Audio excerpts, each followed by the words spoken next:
Bismillahirrahmanirrahim. Assalamualaikum warahmatullahi wabarakatuh. Alhamdulillah hamdan katsiran thayyiban mubarakan fih kama yuhibbu rabbuna wa yarda. Wassalatu wassalamu ala Rasulillah wa ala alihi wa sahbihi wa man tabi'ahum bi ihsanin ila yaumiddin, amma ba'd. Puja dan puji syukur senantiasa kita panjatkan kepada Allah Rabbul Alamin. Pada syukur terletak kekuatan kita, pada syukur terletak pula kebahagiaan dan keselamatan kita. Tiada daya dan upaya kecuali dengan kekuatan Allah, dan kekuatan Allah Subhanahu wa ta'ala akan Allah berikan kepada hambanya yang bersyukur kepadanya Subhanahu wa ta'ala. Allah Azza wa Jal akan menutup segala kekurangan dan kealfaan hambanya selama ia bersyukur kepada Allah Azza wa Jal. Bahkan Allah curahkan rahmatnya kepada hambanya selama ia bersyukur. Allah memberikan segalanya kepada kita untuk merealisasikan syukur. Meskipun syukur manfaatnya tidak kembali kepada Allah, syukur itu sendiri manfaatnya kembali kepada kita. Kita rasakan di dunia dan di akhirat. Tetapi Allah wajibkan kita bersyukur agar kita bahagia. Oleh karenanya para jemaah sekalian, selama kita ingin disayang Allah Jalla wa'ala, dijaga,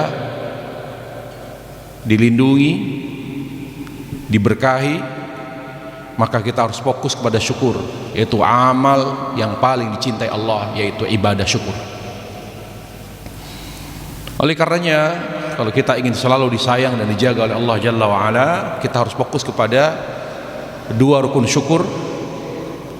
Yang pertama adalah ikhlas.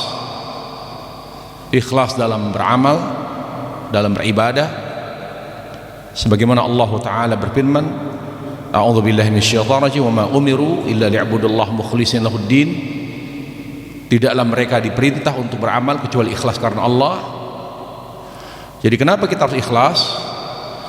Karena ikhlas akan membuat kita menjadi hamba yang bersyukur. Yang kedua, kita harus fokus mencontoh Rasulullah sallallahu alaihi wasallam. Mengapa kita harus mencontoh Rasul sallallahu alaihi wasallam? Karena satu-satunya jalan yang membuat kita semakin ikhlas adalah mencontoh Rasul.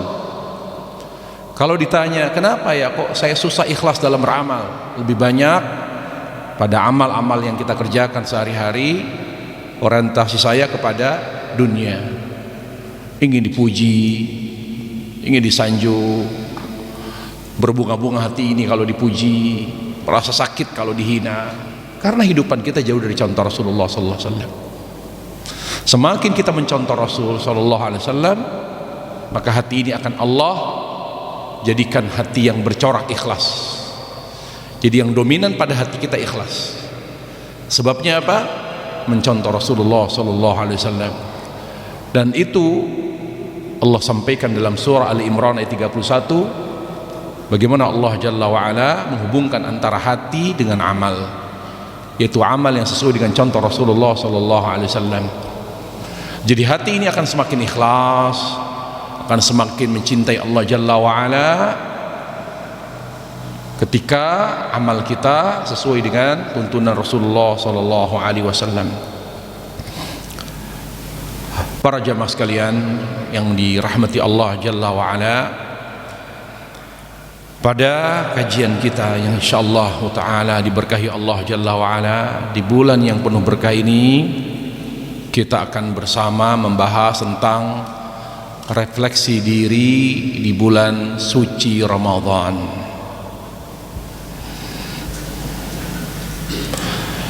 Kenapa momen yang sangat tepat, momen terbaik untuk merefleksi diri itu di Ramadan?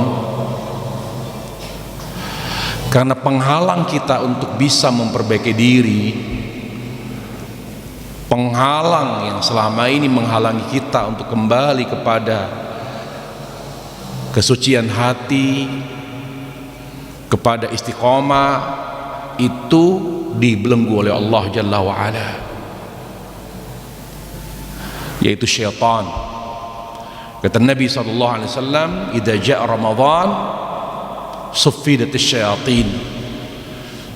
Pada saat tiba waktu Ramadan, saat itu pula di awal, di hari pertama Ramadan sampai akhir, syaitan itu dibelenggu. Dari hadis ini kata ulama, kalau kita tidak mampu menjadikan Ramadan sebagai momentum yang sangat berharga untuk merefleksikan diri kita, untuk bermuhasabah, untuk mengoreksi diri, maka kita tidak akan pernah mampu mengoreksi diri di bulan lain. Justru muhasabah, refleksi diri di Ramadan ini menjadi tolak ukur kesolehan, menjadi tolak ukur kesolehan dan ketidaksolehan kita. Kita bisa mengetahui dari hasil refleksi kita di bulan Ramadan ini, apakah kita selama setahun ke depan akan menjadi hamba yang istiqomah atau tidak. Kita bisa mengetahuinya pada upaya kita mengoreksi diri di bulan yang suci ini. Meskipun Ramadan Allah Subhanahu wa ta'ala jadikan sebagai bulan amal, bulan amal, bulan seorang hamba membuktikan cintanya kepada Allah Jalla wa'ala, tapi suasana di bulan Ramadan ini, kondisi di bulan Ramadan sangat tepat sekali bagi kita semua, karena suasana di Ramadan sangat kondusif untuk bisa merenung, untuk bisa memeriksa diri kita. Para jemaah, refleksi diri di Ramadan adalah penentu istiqomah kita sampai Ramadan berikutnya. Siapa yang berhasil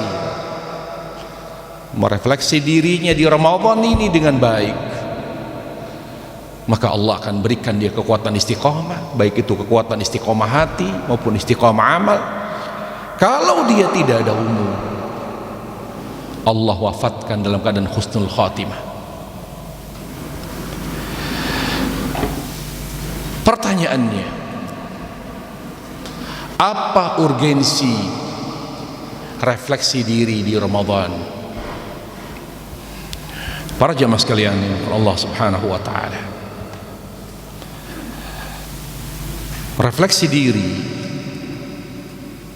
khususnya di bulan yang mulia ini salah satu waktu terbaik di sisi Allah Subhanahu wa ta'ala. Kita tahu yang terbaik di mata Allah Jalla wa'ala adalah yang mendekatkan, ya, yang menambah kedekatan kepadanya. Itu yang baik di mata Allah. Makanya Allah Jalla wa'ala mengapa tidak pernah melihat dunia? Sejak Allah menciptakan dunia ini, Allah tidak pernah melihat. Karena hanya dunia saja, dia tidak mendekatkan diri kita kepada Allah Jalla wa'ala. Apa yang mendekatkan diri kita kepada Allah Subhanahu wa ta'ala? Yang mendekatkan diri kita kepada Allah Jalla wa'ala adalah hati yang bertakwa dan amal yang soleh. Hati yang bertakwa dan amal yang soleh. Muhasabah itu sangat penting. Urgensi refleksi diri. Para ulama ketika berbicara tentang urgensi refleksi diri, mereka berkata, refleksi diri di bulan Ramadan atau di dunia, khususnya di bulan Ramadan, manfaat besarnya akan membuat kita mengalami hisab yang ringan di akhirat. Bagaimana refleksi kita di dunia, maka begitulah hisab kita nanti di akhirat. Kalau di sini kita sering merefleksi diri kita, memeriksa diri, melihat diri kita, kekurangan kita apa, lalu berusaha untuk memperbaikinya, maka insyaallah ta'ala hisab yang akan kita alami nanti di akhirat adalah hisab yang ringan. Allah subhanahu wa ta'ala dalam surah Al-Hasyr ayat 18 Allah mengingatkan itu. Surah Al-Hasyr ayat 18, pentingnya melakukan refleksi diri. Allah Jalla wa Ala berfirman, ya ayyuhalladzina amanu ittaqullah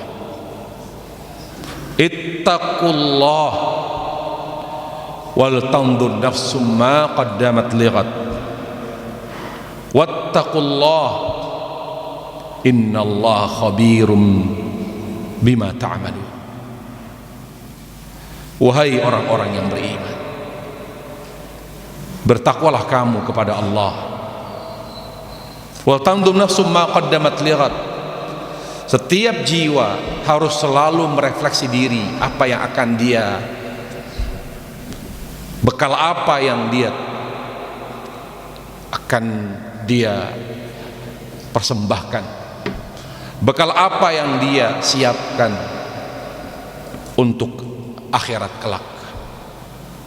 Jadi muhasabah atau refleksi diri tujuannya adalah untuk memaksimalkan bekal akhirat dan meringankan hisab di akhirat. Ditambah Nabi SAW dalam hadis yang diriwayatkan Imam Baihaqi dan Tirmidzi, dan hadis ini sahih, Rasulullah SAW bersabda, al-kayyisu man dana nafsah wa amila lima ba'dal maut wal ajiz man atba' nafsahu hawaha wa tamanna 'ala Allah. Seorang yang cerdas itu yang mampu menaklukkan hawa nafsunya, dan ketika beramal orientasinya adalah akhirat. Dia tidak ketika beramal, saya ingin sukses, saya ingin kaya, saya ingin, tidak. Seorang mukmin yang cerdas, alladzi ya'mal lima ba'dal maut, setiap dia beramal, sekecil apapun amalannya, sekecil apapun, bahkan ketika dia ingin masuk kamar mandi, orientasinya akhirat. Sampai berusaha mencontoh Rasulullah ketika akan masuk kamar mandi, berada di kamar mandi, keluar kamar mandi, bagaimana dia bisa manfaatkan doa mau masuk kamar mandi untuk mendapatkan bekal akhirat. Dia tidak hanya masuk, tapi ketika masuk dia mendahulukan kaki kiri, kemudian membaca bismikallahumma Allahumma inni a'udzubika minal khubuthil khaba'ith. Dia tahu betul dengan dia mengikuti Rasul SAW mendahulukan kaki kiri ketika akan masuk kamar mandi atau toilet, lalu dia membaca doa Nabi alaihissalam, itu akan bermanfaat bagi akhiratnya. Apa manfaat dunia? Nggak ada, hanya mendahulukan kaki kiri berdoa, tapi bagi akhirat besar sekali. Wa alima bi lima ba'dal maut, selalu amalannya orientasinya akhirat, berharap pada amal yang dikerjakan ada di sana pahala. Itu seorang mukmin. Para jemaah, kenapa kita harus beramal orientasinya akhirat? Karena kita bukan asli kampung dunia para jemaah. Kita ini asli kampung akhirat, kampung surga. Seorang penyair berkata, naqil fuadaka haitsu syi'ta minal hawa, mal hubbu ila al habibil awwali, kam manzilin ya'laful fata wa haniduhu abada li awwali manzil. Silahkan ketika kamu berada di dunia, kamu mulai jatuh cinta kepada orang di sekitarmu, jatuh cinta kepada orang tua ketika mengenal, oh ini ibu saya, oh ini bapak saya. Kemudian mengenal saudara-saudara kita, oh ini adik saya, oh ini kakak saya, mulai sayang kepada mereka. Silakan. Kemudian setelah besar menikah, sayang kepada pasangan, lalu diberi keturunan, sayang kepada anak. Silakan. Naqil fuadaka haitsu syi'ta minal hawa, silakan. Tapi ingat, mal hubbu ila habibil awwali, tapi hati ini untuk Allah, bukan untuk istri, bukan untuk suami, bukan untuk orang tua, bukan. Bukan. Jadi hati ini ada fitrah, hati ini untuk Allah Jalla wa Ala, untuk Allah Subhanahu wa Ta'ala. Mal habibi illa bihabil awwali, ingat hati ini untuk Allah Tabaraka wa Ta'ala.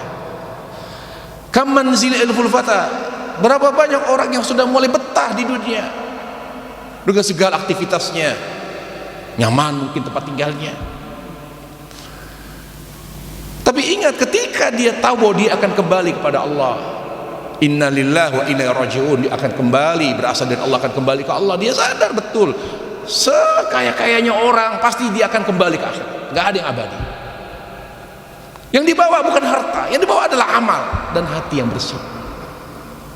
Jadi ketika Allah beri kita keturunan, ketika Allah beri kita harta, ketika Allah beri kita apapun itu, jadikan anugerah Allah untuk membuat hati semakin cinta, bukan menjadi penghalang cinta. Jadikan segala apa yang Allah beri, semua karunia Allah Jalla wa'ala, jangan jadi penghalang diri kita dari amal yang mendekatkan diri kita kepada Allah Jalla wa'ala. Makanya segala sesuatu yang Allah berikan lalu menghalangi kita untuk mendekatkan diri kepada Allah dengan amal, maka pasti disebut dengan fitnah. Allah Jalla wa'ala menyebut harta fitnah, Allah Tabaraka wa Ta'ala menyebut anak fitnah, innama amwalukum wa auladukum fitnah, sungguhnya hartamu dan anakmu fitnah. Para jemaah sekalian Allah Subhanahu wa Ta'ala, seorang yang sadar bahwa kita bukan asli kampung dunia, kita adalah asli kampung akhirat, maka apapun yang Allah beri, potensi-potensi yang Allah berikan, pasti dia akan berusaha memanfaatkannya untuk menjadi bekal akhirat. Lalu Nabi SAW mengatakan, wal ajiz man atba' nafsahu wa hawa, nafsahu hawa, orang yang lemah itu yang hidupnya selalu mengikuti hawa nafsu. Apa yang dia pandang baik diikuti, apa yang dia suka, apa yang diinginkan pasti diikuti. Ini lemah dia. Lemah apanya? Lemah rasa rindunya kepada Allah, lemah hatinya. Kita hidup bukan untuk tidur, bukan untuk makan, bukan untuk foya-foya, bukan untuk bersenang-senang. Para jemaah, kita hidup untuk mencari bekal akhirat, sehingga kita tidak boleh hidup hanya untuk mengikuti hawa nafsu apa yang kita inginkan. Seorang ulama berkata,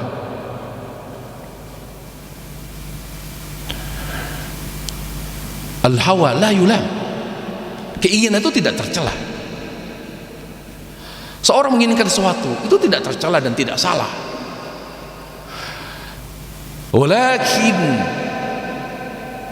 al-irada, tetapi keinginan yang diinginkan, keinginan yang ada dalam diri, tanpa melihat apakah keinginannya itu haram atau halal, atau dia menghalalkan segala cara untuk mewujudkan keinginannya, ini namanya hawa nafsu. Seorang misalnya pengen kaya, boleh, Seorang yang cantik, ingin sehat, boleh, apapun pencapaian yang sangat tinggi yang diidamkan oleh setiap manusia, kalau dia menginginkan itu boleh. Tapi yang masalah ketika dia tidak peduli apa yang diinginkan itu haram atau halal, apapun dia akan lakukan, segala cara dia lakukan. Nah, inilah penghalang kita para jamaah. Siapa orang yang sulit untuk berefleksi diri? Yaitu orang yang sehari-hari selalu mengikuti hawa nafsu. Umar bin Khattab radhiyallahu anhu mengingatkan kita, kata beliau, hasibu anfusakum qabla an tuhasabu. Refleksikan dirimu, periksa dirimu sebelum kamu dihisab oleh Allah Jalla wa'ala. Sampai Umar bin Khattab ketika dia menjadi khalifah,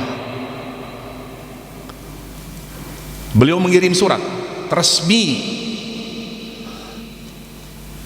dikirim kepada seluruh gubernur yang menjadi bawahan beliau.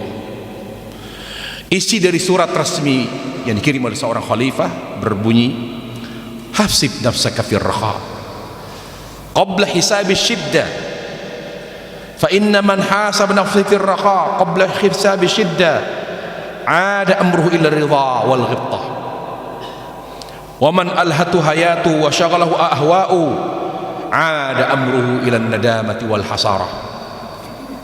Kata beliau, periksa dirimu di dunia bil raha, periksa dirimu, refleksikan dirimu, periksa. Para jamaah, apa sih yang kita periksa? Yang kita periksa adalah apa yang dilihat Allah. Karena kita tidak peduli orang mau dekat dengan kita, jauh, meninggalkan kita, gak peduli, karena kita kembali kepada Allah sendiri. Everyone will die alone. Kita semuanya akan mati sendiri. Jadi kenapa kita harus jaga ridha manusia? Jaga betul perasaan orang, ngapain? Yang dijaga itu ridha Allah Jalla wa'ala. Kalau Allah sudah ridha, semua orang di sekitar kita akan ridha kepada kita. Itu yang harus menjadi prinsip kita. Orang yang gila dan stres itu yang selalu menjaga perasaan orang. Makanya kata Imam Syafi'i rahimahullah, ridhon nasi ghayatun la tudrak, membuat semua orang suka dengan kita suatu hal yang mustahil. Padahal kita sudah berusaha jadi orang yang baik, berusaha baik dalam muamalah, menampilkan akhlak, tapi ada aja orang yang tidak suka sama kita. Dan apalagi kita orangnya baperan. Ketika kita menyapa dia tidak menjawab sapaan kita, ya Allah, sakit, sedih. Kenapa ya? Apa salah saya? Para jamaah, kita tidak pernah diminta oleh Allah Jalla wa'ala membuat semua orang di sekitar kita itu suka dengan kita. Pegang kuncinya, jaga ridha Allah yang membolak-balik hati manusia. Kalau kita ingin disukai oleh manusia, kalau kita ingin dicintai oleh mereka, pegang dan jaga ridha Allah yang membolak-balik hati manusia. Kata Umar bin Khattab, hasib nafsaka firraha, banyak-banyak memeriksa diri, periksa. Apa yang kita lihat, yang kita periksa, yang dilihat oleh Allah, yang menjaga kehangatan hubungan kita dengan Allah Jalla wa'ala. Apa itu yang pertama? Hati. Hati. Apa yang kita periksa? Para jemaah sekalian, manusia itu akan mencapai titik soleh dengan beberapa tahapan. Kalaulah proses ini tidak dilalui, yang ada gimmick, pura-pura soleh, pura-pura solehah. Yang membuat diri kita soleh Allah, bukan kita. Makanya Nabi pun kata Allah Jalla wa'ala, laula an sabbatnak, kalau bukan aku yang membuatmu soleh, laqad kita tarkanu ilaihim syai'an qalila, kamu tidak akan pernah jadi orang baik. Nabi alaihissalam yang kita bilang orang yang paling sempurna, tapi yang membuat beliau menjadi baik, soleh itu Allah, bukan beliau sendiri. Oleh karenanya perhatikan tahapan demi tahapan yang harus kita lalui untuk menjadi orang soleh. Yang pertama, ilmu agama. Makanya Allah dan Rasulnya menyuruh kita menuntut ilmu agama. Tanpa ilmu agama tidak ada kesolehan. Mengapa kita harus belajar agama, menuntut ilmu agama? Allah Jalla wa'ala menjelaskan, kita belajar agama, menuntut ilmu agama, Allah Ta'ala, Allah Subhanahu wa Ta'ala misalnya dalam hal ini berfirman, fas'alu ahla dzikri in kuntum la ta'lamun, bertanyalah kepada ulama jika kalian tidak mengetahui. Rasulullah sallallahu alaihi wasallam bersabda, talabul ilmi fardhu ala kulli muslim, menuntut ilmu wajib atas setiap muslim. Bahkan menuntut ilmu dihubungkan oleh Nabi dengan surga. Kata Nabi alaihissalam, man salaka tariqan yaltamisu fi ilman sahhalallahu lahu bihi tariqunil jannah. Siapa yang menuntut ilmu, menempuh suatu jalan niatnya mendapatkan ilmu seperti sekarang ini, datang ke kajian untuk menuntut ilmu agama, maka Allah akan mudahkan jalannya menuju surga. Coba dipikir, kok bisa ilmu agama dikaitkan dengan surga?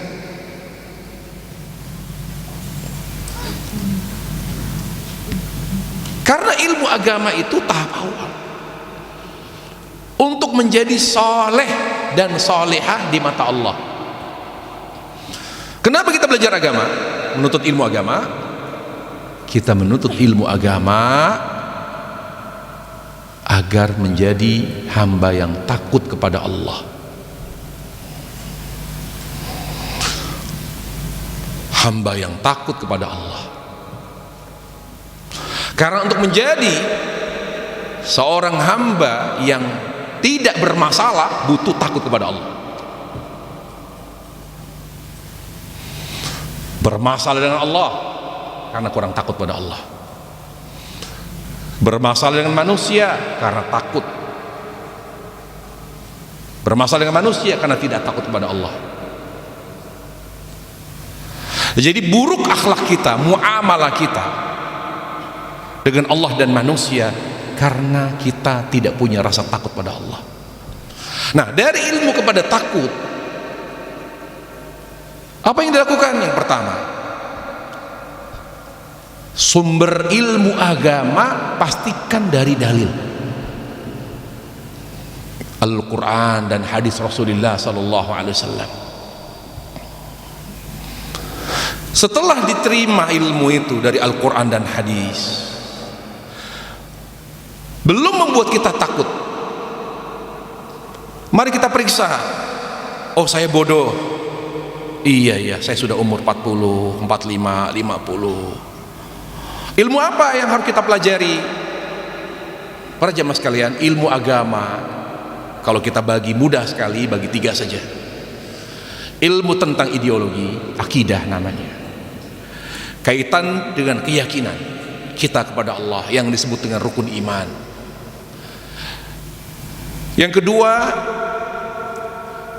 ilmu tentang hak Allah, hak Allah Jalla wa'ala yang berupa amal, yaitu namanya ilmu fikih. Ilmu fikih, dan ingat, ilmu fikih itu representasi dari akidah. Makanya seorang tidak boleh mengerjakan apapun kecuali dia beriman, dia muslim. Kemudian ketika dia mengerjakan suatu karena Allah, Dari sholat, zakat, puasa, sampai bab terakhir fikih. Kemudian yang terakhir, ya, yang terakhir adalah akhlak.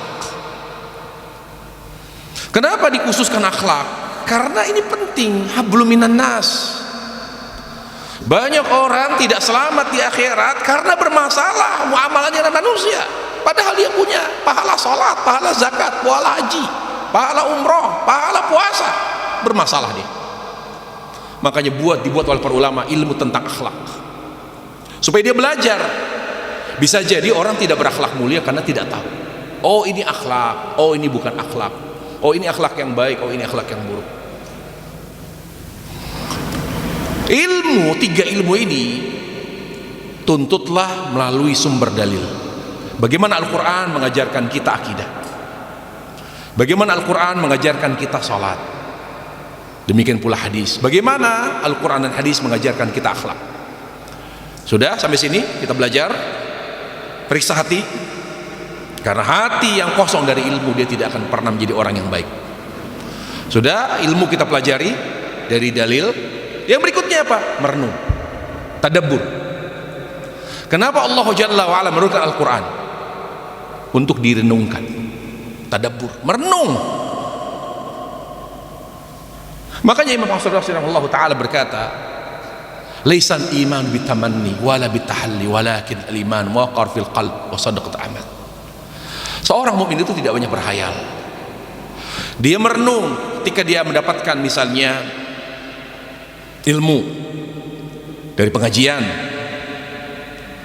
Dia merenung, coba merenung. Dia renungkan ilmu agama yang dia ketahui. Apa saja. Seorang kalau sudah merenung, di sana ada sikap bijak, pintu hidayah para jamaah, hidayah taufik, hidayah hati akan kita dapat ketika di sana ada ilmu dan ada renungan. Contoh misalnya, ada seorang yang baru mu'allaf, dia merenungkan ayat Allah Jalla wa'ala, ayat Allah yang berbunyi, wal nabluwannakum bisyai'in minal khawfi wal ju'i wa naqsi minal amwali wal anfusi wath thamarat wa basyiris sabirin. Selama kamu di dunia, kami akan uji kamu dengan berbagai macam ujian, ujian kemiskinan, ujian ketidakamanan, ujian kehilangan orang yang dicintai, ujian kehilangan kesehatan, ujian sakit, ujian apa. Jadi dia sadar, oh selama di dunia kita harus siap diuji, ini tempat ujian. Nggak boleh orang putus asa. Merenung coba. Kenapa orang banyak yang tidak sabar? Karena dia tidak sadar dunia ini tempat ujian. Selama kita beriman, selama kita bernapas, selama kita berada di dunia, selama itu akan terus ujian silih berganti dengan tiga macam ujian. Ujian kesenangan, ujian kesalahan, ujian musibah. Ini semua ujian. Ujian untuk menguji seberapa asli iman kita. Ujian untuk menguji seberapa besar rasa cinta kepada Allah dengan amal. Kemudian apa? Allah katakan wabasyiris sabirin, beri kabar gembira bagi orang yang sabar. Oh berarti solusinya itu sabar.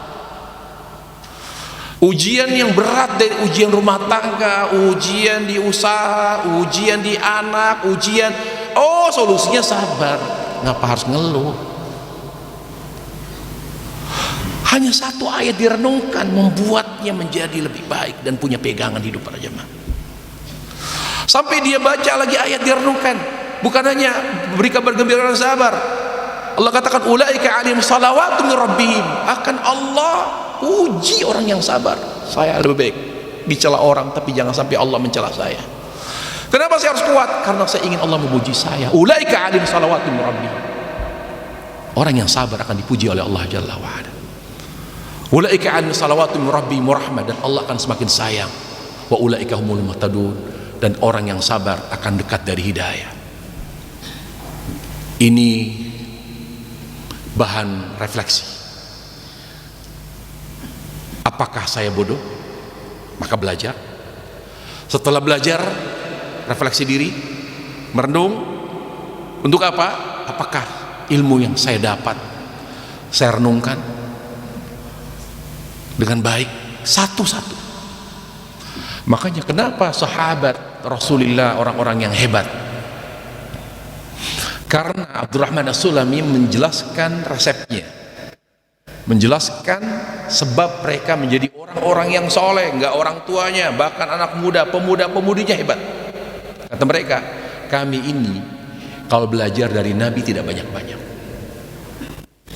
Mana tajawab 10 ayat, yang kami dapat dari Nabi 10 ilmu, dan kami tidak datang ke kajian beliau untuk menerima ilmu berikutnya sampai 10 ilmu kami terima, lalu kami hayati, kami renungkan, lalu kami amalkan. Setelah kami berhasil memahami 10 ilmu dari Rasul, 10 loh.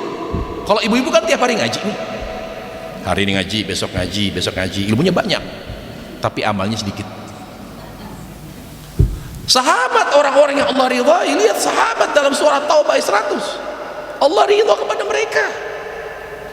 Sebagian dari mereka sudah jamin surga. Ternyata resepnya begini, mereka itu kalau ngaji dapat 10 ilmu, dan mereka tidak berani menghadiri kajian Rasul berikutnya sampai 10 ilmu yang didapat di kajian yang pertama direnungkan, diamalkan. Kalau sudah direnungkan dengan baik, diamalkan, baru ngaji lagi. Itulah sebab mereka orang-orang yang berhasil di dunia dan di akhirat, para jamaah. Baik, setelah merenung, karena kalau merenung tanpa data ilmu namanya apa? Melamun. Ya kan gitu. Kalau yang direnungkan itu dalil, namanya merenung, tadabbur. Nah, kalau sudah merenungkan dalil satu persatu, maka akan melahirkan takut kepada Allah. Ilmu yang direnungkan, ilmu agama yang direnungkan akan melahirkan takut kepada Allah Subhanahu wa ta'ala. Nah, kalau hati sudah takut, ini awal baiknya hati. Kalau hati sudah takut kepada Allah, ini awal bersihnya hati. Tidak akan bersih hati ini, tidak akan pernah damai hati ini sampai takut kepada Allah Jalla wa'ala. Apalagi kita berada di akhir zaman. Kita berada di akhir zaman, maka ibadah terpenting di akhir zaman adalah takut kepada Allah. Kalau kita ingin jadi orang yang hatinya baik, maka jadikan hati ini takut kepada Allah Subhanahu wa ta'ala. Takut kepada Allah Subhanahu wa ta'ala. Dari takut, makanya kata Ibnu Qudamah, takut itu saut, dia cambuk. Dari takut nih, di depan dia orang tua, saya takut Allah durhaka sama orang tua saya. Yang membuat dia punya rem untuk durhaka, takut, saut, cambuk, nggak berani dia. Di hadapan saya siapa? Suami, nggak berani saya. Yang dia lihat bukan suaminya, Allah. Saya takut Allah durhaka sama suami. Tetangga bermasalah, ladenin nggak ya? Kurang ajar tetangga kita nih, cari gara-gara nih. Belum tahu saya dia. Laden enggak ya? Kata Nabi alaihi salam, "Man kana yu'minu billahi wal yawmil akhir falyukrim jarah, falyu'dhi jarah." Siapa yang beriman kepada Allah dan hari akhir, jangan pernah ribut dengan tetangga. Enggak jadi. Ya Allah, sabar. Enggak ada istilah kita ribut sama tetangga, walaupun tetangga kita bermasalah. Apa yang membuat kita tidak benar ribut? Kita punya rem. Jadi orang yang baik itu hatinya orang yang takut Allah. Nah, kita periksa itu, refleksi diri. Hati ini sudah takut Allah belum? Jadi para jamaah sekalian Allah Subhanahu wa ta'ala ingatkan diri kita, kita ngaji untuk menjadi hamba yang takut kepada Allah. Nggak ada yang bisa mempertahankan istiqomah kecuali takut. Hari ini dia takut, besok takut, lusa takut, bulan depan, kapanpun sampai kita meninggal takut, insya Allah kita tetap baik. Tidak ada perubahan. Percuma kita doa ya muqallibal qulub, ya muqallibal qulub tsabbit qalbi ala dinik, kita doa terus tiap malam tapi hati nggak takut, buat apa? Doa itu representasi hati. Nabi itu orang yang paling takut pada Allah, sampai Nabi doa, ya Allah jadikan hatiku hati yang takut kepadamu. Itu Nabi alaihissalam. Allahumma qsim lana min khasyatika ma tahul bihi baina wa baina ma'asik. Allahumma inna nas'aluka khasyataka fi sirri wal alaniyah. Jadikan aku hamba yang takut ya Allah, di saat dilihat orang dan tidak dilihat orang ya Allah. Itu Nabi alaihissalam. Lalu setelah takut, periksa lagi. Hanya takut saja tidak cukup, karena kita harus bertemu Allah. Kalau takut saja mungkin kita hanya selamat di neraka, tapi kita rindu Allah, kita harus ketemu Allah, kita harus sampai surga Firdaus. Kalau hanya selamat dari neraka, kita butuh takut kepada Allah. Apa yang kita lakukan setelah takut pada Allah Jalla wa'ala? Setelah takut kepada Allah subhanahu wa ta'ala, periksa lagi, bertambah gak ya rasa takut pada Allah? Karena bertambahnya rasa takut melahirkan cinta. Makanya takut itu mengandung harapan. Seorang yang takut pasti punya harapan besar kepada Allah. Makanya Allah menggunakan kata roja, maknanya takut. Malakum la tarjuna lillahi waqara, malakum la tarjuna lillahi waqara. Nabi Nuh alaihissalam ketika menegur kaumnya yang berbuat syirik, dia berkata kepada kaumnya, malakum la tarjuna lillahi waqara. Kenapa kamu tidak berharap kepada Allah? Menggunakan kata roja, berharap.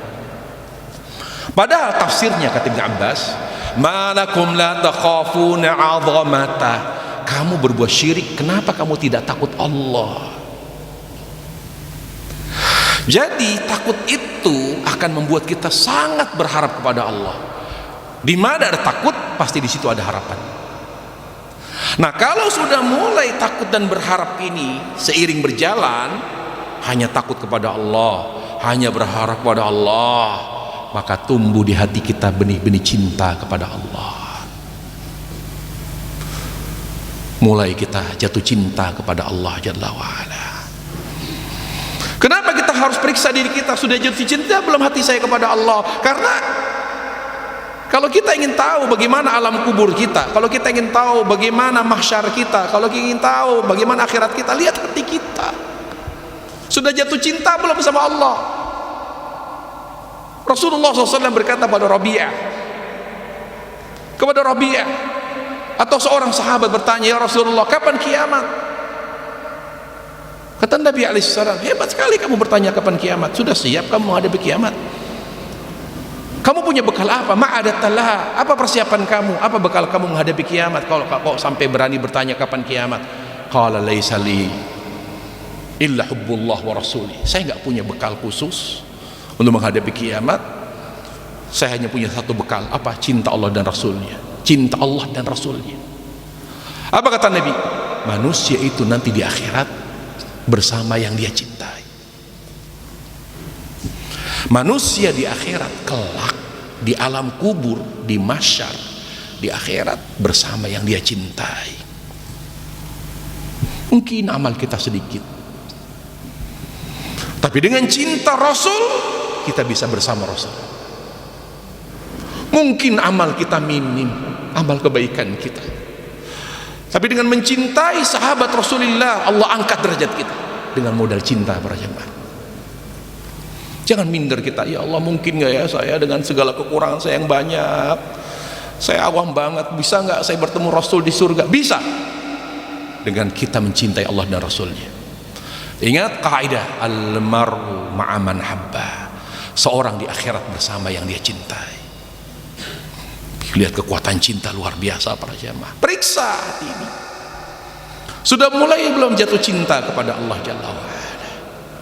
Ramadan ini waktu yang tepat, karena suasananya hening, suasana nuansanya nuansa ta'abbud, ibadah. Kecenderungan kepada maksiat itu lemah. Ayolah manfaatkan Ramadan momentum yang sangat tepat untuk periksa hati ini. Kita akan kembali. Ingat, orang yang sudah di atas 40 tahun apalagi mendekati 60, siap-siap. Siapkan hati dan amal. Hati dan amal. Insyaallah ta'ala, kalau hati sudah mulai jatuh cinta kepada Allah subhanahu wa ta'ala, maka mulai terasa keberkahan hidup di dunia. Jadi keberkahan hidup di dunia ini bergantung kepada hati dan kepada amal. Apa kata Allah? Walau anna ahlal qura amanu wattaqau la fatahna alaihim barakatim minas sama. Kalau seorang atau jika penduduk negeri beriman, maksudnya iman di sini mencintai Allah subhanahu wa ta'ala, wattaqau, dan beramal sebagai bukti cintanya kepada Allah subhanahu wa ta'ala. La fatahna alaihim barakatam mis sama, aku akan buka pintu keberkahan di bumi dan di langit. Jadi keberkahan itu kuncinya di sini dan di amal. Siapa orang yang berkah? Orang yang berkah adalah orang yang takut dan cinta kepada Allah subhanahu wa ta'ala dan selalu berbuat yang terbaik, selalu mencontoh Rasulullah sallallahu alaihi wasallam dalam kehidupannya sehari-hari, karena berkah dari Allah. Al barakatu minallah, karena berkah itu dari Allah subhanahu wa ta'ala. Sambil diperiksa hatinya, sudah mulai jatuh cinta? Apakah hati ini sudah mulai jatuh cinta kepada Allah? Sambil dijaga hati ini, namanya menjaga hati agar selalu setia, cinta dan setia kepada Allah. Bagaimana caranya? Yang pertama, kita harus lebih mencintai Allah. Allah segalanya bagi kita. Kita harus lebih mencintai Allah, sebagaimana Allah menguji Ibrahim dengan anaknya, melalui anaknya. Allah perintahkan Ibrahim alaihissalam untuk menyembelih anak yang paling beliau sayangi, yaitu Ismail. Berarti syukur itu cinta Allah. Allah ingin menjadikan Ibrahim sebagai hamba yang bersyukur. Bagaimana caranya? Kata Allah, Ibrahim, kamu lebih sayang aku lebih sayang anakmu Ismail. Kalau kamu lebih sayang aku, buktikan, kamu sembelih anakmu. Itu simbol saja sebetulnya. Di situ Allah mengajarkan kita melalui kisah Ibrahim, selama kita lebih mencintai anak, lebih mencintai harta, lebih mencintai dunia, selama itu kita tidak akan menjadi hamba yang bersyukur. Allah Jalla wa'ala menjadikan Ibrahim seorang hamba yang bersyukur dan bahagia karena dia tidak pernah lebih mencintai selain Allah daripada Allah. Nah, ini penting para jemaah. Kemudian yang kedua, jangan mencintai siapapun, jangan mencintai apapun di dunia. Itu cara menjaga hati agar tetap baik, bersih, tenang, damai sampai kita meninggal dunia. Jangan mencintai siapapun, apakah itu orang tua, apakah itu anak, pasangan hidup, harta, kecuali karena perintah Allah. Karena perintah Allah. Tidak melihat kebaikan mereka, tidak pula melihat keburukan mereka. Berbakti kepada orang tua karena perintah Allah. Kita tidak pernah melihat kebaikan dan keburukan orang tua. Memuliakan suami juga begitu, karena perintah Allah. Tidak pernah melihat kebaikan dia dan kejelekan dia. Mendidik anak pun begitu, menyayangi anak bukan karena mereka buah hati. Sayangi anak, didik mereka karena perintah Allah. Itu cara untuk menjaga hati agar tetap tenang. Itu cara kita periksa. Saya dikasih anak, cinta saya sama anak tuh kenapa ya? Oh karena ya Allah, jadikan hatiku ya Allah mencintai anakku karena perintahmu ya Allah. Minta sama Allah begitu. Jangan mencintai anak, menyayangi mereka karena mereka buah hati, karena mereka adalah anak-anak yang baik, anak-anak penurut.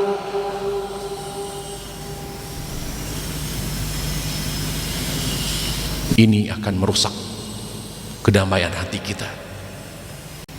Kemudian yang ketiga, bagaimana cara menjaga hati agar tetap cinta kepada Allah, agar tetap bersih, tenang, sejuk, damai hati ini. Berusahalah dengan hati yang Allah berikan ini mencintai semua yang Allah cintai dan membenci semua yang Allah benci. Kata Nabi sallallahu alaihi wasallam, kata Nabi sallallahu alaihi wasallam, arba'u man kunna fi wajada bihinna halawatul iman. Thalathun man kunna fi, ada 3 hal penting dalam rangka menjaga hati. Kalau kita jaga hati dengan baik dengan 3 hal ini, dia akan merasakan manisnya iman, nikmat hidup ini. Hati ini tenang, teduh, damai. Apalagi kaum wanita yang sangat lemah jiwanya, wallahi dengan 3 ini dia akan menjadi wanita yang bersih hatinya dan menjadi wanita yang tegar, sabar, lebih mencintai Allah, tidak mencintai siapapun dan apapun di dunia kecuali karena perintah Allah, dan berusaha mencintai semua yang Allah cintai dan membenci semua yang Allah benci. Setelah hati, maka kita bicara amal, karena yang akan kita bawa mati adalah amal. Apa yang kita periksa amal? Amal yang kita periksa adalah muhasabatun nafsi ba'dal amal. Kita periksa, kita melakukan refleksi diri terhadap amal kita, yaitu setelah beramal. Misalnya begini, umur saya sekarang 50 tahun, apa saja yang sudah saya kerjakan? Apa saja yang sudah saya kerjakan? Ada 3 macam, 3 macam refleksi diri terhadap amal. Yang pertama, muhasabatuhu ala ta'ah qassarat fihi min haqqillah. Yang pertama, periksa amal kita, ya, periksa ketaatan kita. Dimulai dari mana? Dari sholat. Karena bekal terbaik akhirat kita adalah sholat. Yang pertama kali Allah hisab di akhirat kelak adalah sholat. Kata Nabi SAW, awwalu ma yuhasabu bil abdu yaumil qiyamati as-salah. Amal yang pertama kali Allah tanya di akhirat kelak adalah sholat. Periksa sholat, jangan yang lain. Saya sudah umur segini, sudah jadi ibu yang baik belum? Sudah menjadi keluarga yang baik atau belum? Akhlak saya bagaimana? Tidak. Pertama yang kita lihat dan periksa adalah ketaatan kita, sholat. Kemudian zakat sesuai dengan amal yang Allah cintai. Periksa sholat kita. Periksa sholat dari mana? Dari 5 sisi, dari 5 aspek. Jadi jangan diperiksa yang lain, akhlak tak dulu, belakangan. Karena kunci kebaikan amal sholat. Kalau sholatnya benar, akhlaknya baik itu. Karena Allah berfirman, inna sholata tanha al-fahsya wal munkar. Sungguhnya sholat dapat memperbaiki amal, memperbaiki akhlak. Kita periksa apanya? 5. Karena yang pertama kali dihisap oleh Allah sholat, ditanya oleh Allah sholat. Kalau sholat kita benar, semuanya akan Allah mudahkan hisapnya. Yang pertama, sholat yang kita periksa apanya? Khusyuknya. Kira-kira pantas tidak kita meriksa diri kita? Ya Allah, kok saya masih emosional ya, sampai hari ini ya udah umur begini masih kurang sabar, masih banyak ngeluh. Ya Allah, pas gak? Tapi khusyuknya dalam sholat gak pernah diperiksa. Jangan koreksi akhlak kita, koreksi dulu amal yang pertama kali Allah tanya. Kalau Allah tanya sholat dan sholat kita baik, kekurangan kita yang lain Allah maafkan. Allah maafkan. Makanya para jemaah pernah dengar tidak hisab yang ringan? Aisyah pernah bertanya kepada Rasulullah SAW. Nah, ini pelajaran penting bagi kita para jemaah. Sahabat itu kalau bertanya ke Rasul, dua corak pertanyaan sahabat kepada Rasul. Yang pertama, meluruskan pemahaman. Yang kedua, mengetahui amal yang Allah cintai. Itu pertanyaan, dua model pertanyaan sahabat Rasulullah. Nah, di antara yang Aisyah tanya adalah yang meluruskan pemahaman. Kata Aisyah, ya Rasulullah, ada ayat bunyi, fa amma man yuhasabu hisaban yasira. Adapun orang yang dihisab dengan hisab yang ringan, saya nggak ngerti. Makanya kalau kita ingin diberi ilmu oleh Allah, jangan malu bertanya. Aisyah manfaatkan betul Rasulullah SAW, orang yang diberi wahyu oleh Allah, ditanya-tanya. Saya nggak ngerti ada kata hisab yang ringan. Sementara engkau pernah beberapa waktu yang lalu pernah bicara, pernah menyampaikan sebuah hadis. Engkau ngomong, tidaklah orang dihisab kecuali diazab. Saya nggak bingung, nggak nyambung gitu. Ada kalimat, adapun yang dihisab dengan hisab yang ringan. Ada kalimat, tidaklah seorang dihisab kecuali diazab. Ini gimana maksudnya? Lalu apa kata Nabi? Ya Aisyah, adapun kata hisab yasira, hisab yang ringan itu, dzalikal arab, itu cuma diingatkan, bukan hisab yang sungguhnya. Maksudnya gimana ya Rasul? Jadi gini kata Nabi sallallahu alaihi wasallam. Seorang yang hatinya cinta Allah, cinta Allah Jalla wa Ala, di hatinya cinta, takut dan cinta Allah Jalla wa Ala. Dia punya banyak kesalahan, punya banyak dosa dia, tapi hatinya cinta dan takut Allah. Dipanggil oleh Allah di akhirat, fulan atau fulana, kesini kamu. Fayadha alaihi kanafahu, ditutup oleh Allah. Karena seluruh manusia, makhluk itu kumpul di mahsyar, tapi ditutup, nggak ada seorang pun yang menyaksikan. Di balik tirai ditanya oleh Allah, kamu ingat tidak? Kamu pernah berzina? Betul ya Allah. Kamu ingat? Kamu pernah begini? Kamu pernah ata'rif dzanbaka? Ata'rif, disebutkan semua dosa-dosanya.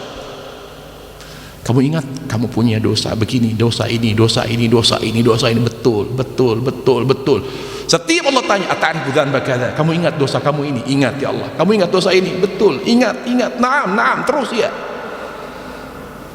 Lalu dia bilang apa? Ya Allah, setelah engkau menyebutkan semua dosaku, aku tidak layak. Aku malu masuk ke dalam surgamu ya Allah. Aku malu ya Allah. Apakah aku pantas dengan semua kesalahanku yang begitu banyak itu ya Allah? Aku selamat di neraka, masuk ke dalam surgamu yang maha mulia, yang maha indah itu ya Allah. Kata Allah, kenapa kamu pesimis begitu? Alah, dosaku banyak ya Allah. Aku malu dengan masa laluku yang kelam ya Allah. Lalu apa kata Allah Jalla wa'ala? Aku cuma mengingatkan. Dzalikal arab. Tapi kamu punya hati yang cinta dan takut kepadaku. Aku tahu. Semua kesalahanmu aku maafkan. Masuk kamu ke dalam surga. Bayangkan punya kesalahan yang banyak, tapi hatinya cinta Allah. Dzalikal arab, hanya diingatkan Allah. Supaya tahu bahwa dia atau kita semua surga bukan karena amal kita, tapi karena rahmat Allah subhanahu wa ta'ala. Ingat para jemaah, Allah itu lebih sayang kepada kita daripada ibu kandung kita. Allah lebih sayang kepada kita para jemaah. Gak mungkin Allah memasukkan kita ke neraka. Gak mungkin. Kita tidak ada yang sempurna para jemaah, tapi paling tidak hati ini rindu Allah lah. Makanya Rasul menyebutkan dua kenikmatan, kenikmatan terbesar dunia dan kenikmatan terbesar akhirat. Dan itu selalu beliau sebutkan dalam doa beliau, salawatu rabbi wa salamu alaihi. Apa itu kenikmatan terbesar dunia? Rindu kepada Allah. Rasulullah SAW berdoa, Allahumma inna nas'aluka syauqa ila liqa'ik. Jadikan hambaku ya Allah, hambamu ini ya Allah, hamba yang rindu kepadamu ya Allah. Jadikan aku hamba yang menjadi hamba yang memiliki hati yang rindu Seorang yang rindu Allah, walaupun dia susah, walaupun masalahnya besar, dia tetap akan menikmati. Di situ dia akan menjadi hamba yang kuat. Apa dasarnya? Rindu Allah Jalla wa'ala. Dan kenikmatan terbesar yang Nabi sebutkan di akhirat adalah melihat wajah Allah Subhanahu wa ta'ala. Melihat wajah Allah Subhanahu wa ta'ala. Para jemaah sekalian, Allah Subhanahu wa ta'ala, kita periksa sholat kita khusyuknya. Jangan dulu caranya, ininya, itunya, nggak usah. Khusyuknya dulu periksa. Selama ini saya sholat gimana? Khusyuk enggak? Allah tidak pernah menyebutkan sholat itu yang benar caranya. Sholat itu adalah yang tepat tempatnya dan waktunya. Tapi Allah dalam konteks memuji, menyanjung hambanya, mengatakan apa? Qad aflahal mu'minun alladzina hum fi salatim khashi'un. Beruntung orang beriman. Allah kaitkan iman dengan salat. Beruntung orang beriman. Siapa yang beruntung? Orang-orang beriman itu yang selalu khusyuk dalam salatnya. Diperiksalah para jamaah. Saking sulitnya kita khusyuk dalam sholat, sampai Nabi mengatakan, kalau kamu susah khusyuk dalam sholat, ingat mati saja. Sholli sholatan muwaddi, ingat mati, karena yang membuat kita ingat mati. Atau kalau kita ingat mati, nggak ada lagi nilai. Dunia itu udah nggak ada value-nya, nggak ada harganya dunia ini. Karena begitu cintanya kita pada dunia, sampai susah banget khusyuk. Yang kedua, diperiksa dari sholat kita, caranya. Dari wudhu, ibda bil wudhu, wudhunya periksa. Bagaimana wudhu yang sesuai dengan contoh Rasulullah Sallallahu Alaihi Wasallam, caranya. Kemudian mulai belajar dari takbir sampai salam, dan plus dikirnya. Yang ketiga, periksa dari sholat kita waktunya. Jangan sampai kita mengerjakan sholat melebihi waktu yang telah Allah tentukan. Waktu itu nomor satu. Ahammu kulli syai' miqatu awqatis salat. Waktu salat. Tidak boleh dengan dalih baju kotor lalu kita sholat di luar waktunya. Jangan karena alasan, misalnya alasan kita adalah karena kita ingin sholat dengan berdiri, karena di pesawat tidak bisa berdiri, di kendaraan tidak bisa berdiri, jadi saya sholat nanti setelah sampai di bandara atau setelah mendarat pesawat. Tidak bisa. Waktu nomor satu. Yang keempat, perhatikan tempat. Tempat terbaik sholat laki-laki masjid, tempat terbaik sholat wanita adalah rumah. Dan yang kelima, yang terakhir, jangan merasa cukup dengan ibadah wajib, sholat fardu. Karena tidak ada sholat fardu kita yang sempurna. Sempurnakan sholat fardu kita dengan sholat sunnah muakkadah. Sholat sunnah muakkadah. Kata Nabi SAW, kata Aisyah radhiyallahu anha, ada sholat sunnah muakkadah rawatib yang selalu beliau jaga. Dua tidak pernah beliau tinggalkan, qobliyah subuh dan qobliyah zuhur. Selama beliau berada di rumah, walaupun sakit, beliau jaga dua ini, qobliyah subuh dan qobliyah zuhur, 4 rakaat. Kemudian muakkadah yang tidak rawatib, jaga betul witir, salat malam, duha. Nah, ini kita memeriksa amal yang telah kita kerjakan. Yang kedua, ayyuhasib nafsahu ala kulli amalin kana khairan lahu min fi'li.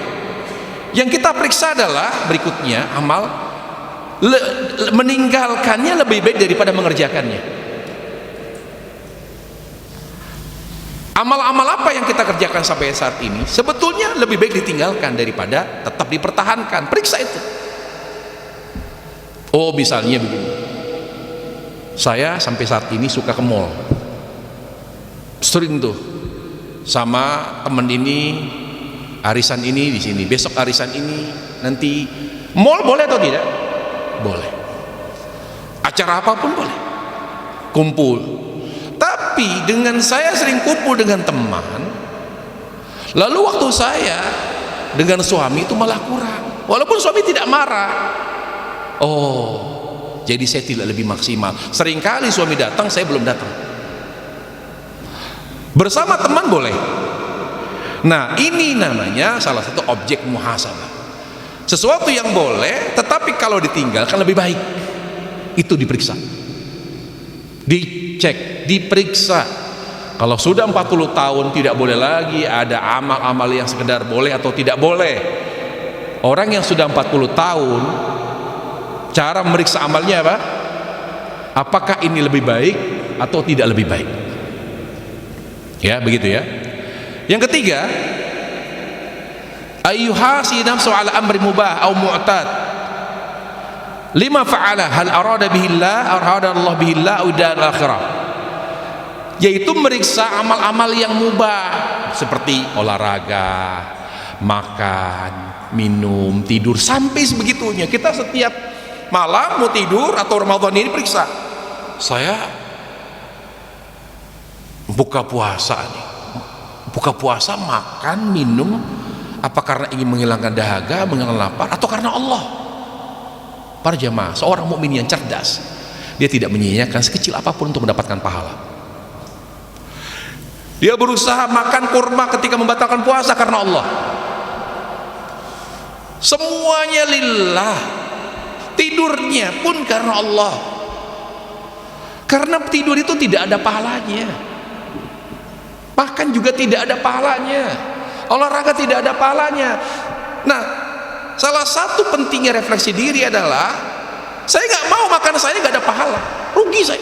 Nah, itu orang yang suka berefleksi diri itu. Saya nggak mau makan minum saya hanya menghilangkan dahaga dan menghilangkan lapar, saya nggak mau.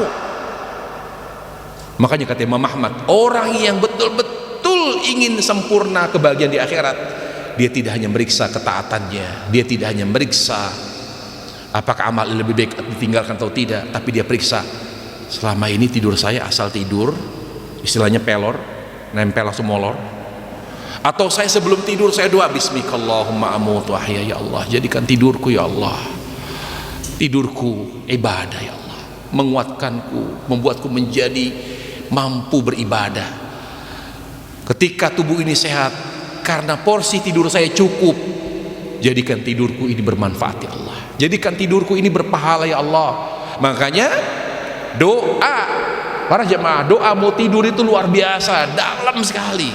Bismikallahumma amutu ahya, ya Allah aku dengan namamu ya Allah, melalui keberkahan namamu aku siap mati. Karena tidur itu saudara mati, akhul maut. Wahya, ya Allah kalau engkau tidur hidupkan kembalikan ruhku ya Allah, aku siap beribadah ya Allah. Ketika tidur kita persiapan beribadah itu, maka tidur itu berpahala. Jadi jangan hanya karena kebutuhan, bukan hanya karena kebutuhan tidur itu. Seorang mukmin ketika sering merefleksikan diri, bermuhasabah, dia akan berusaha menjadikan semua amalnya yang mubah berpahala. Berpahala para jemaah. Sampai ketika dia membersihkan rumah, merapikan rumah karena Allah Subhanahu wa taala. Para ulama sepakat, al-mubahat tanqalibu ta'ah biniyatillah. Semua perkara mubah, semua perkara yang mubah menjadi ketaatan dan bernilai pahala ketika didukung oleh niat yang baik, ketika dilandasi oleh niat yang ikhlas. Semua perkara mubah. Taib. Sekarang terakhir, apa manfaat seorang yang merefleksikan diri terutama di bulan Ramadan ini? Yang pertama, al-ittila' ala uyubin nas, ala uyubin nafs. Kalau orang suka merefleksikan diri, bermuhasabah, dia akan sering melihat di aib dirinya. Dia tidak akan pernah melihat aib orang lain. Dia akan lebih memperhatikan aib dirinya, menyibukkan dengan aibnya. Dia tidak akan pernah melihat dan menyibukkan aib orang lain. Yang kedua, ma'rifatu haqqillahi ta'ala. Disadar, orang yang sering merefleksi diri, dia akan tawadhu karena dia akan sadar, saya siapa gitu. Saya belum apa-apa, saya belum layak dibilang hamba Allah, akan selalu melihat kekurangannya. Dia tidak pernah merasa mencapai titik tertentu, merasa dirinya alim, merasa dirinya baik, merasa dirinya soleha, merasa dirinya sudah hebat sholatnya, ngajinya. Tidak. Ya'rif hak Allah lebih banyak daripada apa yang saya sudah lakukan. Seorang yang banyak merefleksikan diri, dia akan lebih banyak tawadhu. Tawadhu itu sebabnya, itu buah. Siapa? Apa tawadhu? Buah apa itu? Buah karena kita sering memeriksa diri kita.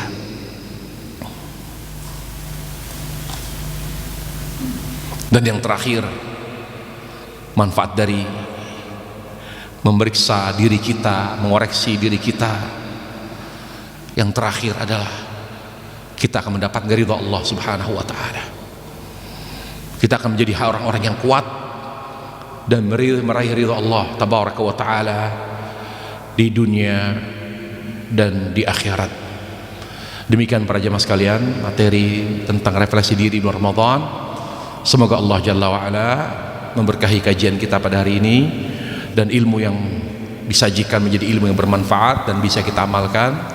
Segala kekurangan dari syaitan dan dari kebodohan saya, kebenaran mutlak dari Allah Tabaraka wa ta'ala.